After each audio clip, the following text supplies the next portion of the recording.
आपली मुलगी टाकायची असेल, आपला मुलगा टाकायचा असेल, खूप मोठा विचार करायचा का बाबा ही व्यक्ती आपल्या मुलीची किंवा मुलाची आई वडील होण्याच्या लायकीची आहे का, तरच टाकायची. ते जर राक्षस वृत्तीचे असेल अशा ठिकाणी मला असं वाटतं न टाकलेले चांगले.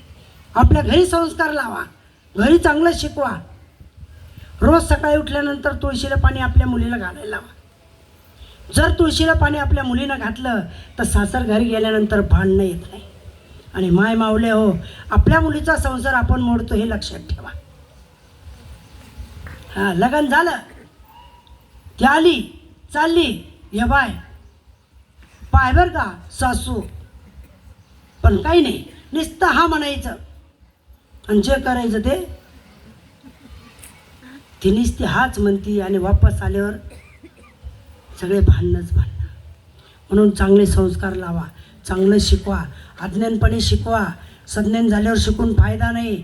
वाम मार्गाला जाऊन देऊ नका. आपल्या आई वडिलाचा जास्त दोष असतो त्याच्यामध्ये. आई वडील जर कधी लक्ष ठेवून असेल आपल्या मुलामुलीकडे तर आपला काय होणार नाही, अपमान होणार नाही. आपला अपमान न व्हावा असं जर वाटत असेल तर आपण काय करायचं, त्याच्याकरता सज्ज राहायचं. अपमान होत नाही आणि संस्कार चांगले द्यायचे.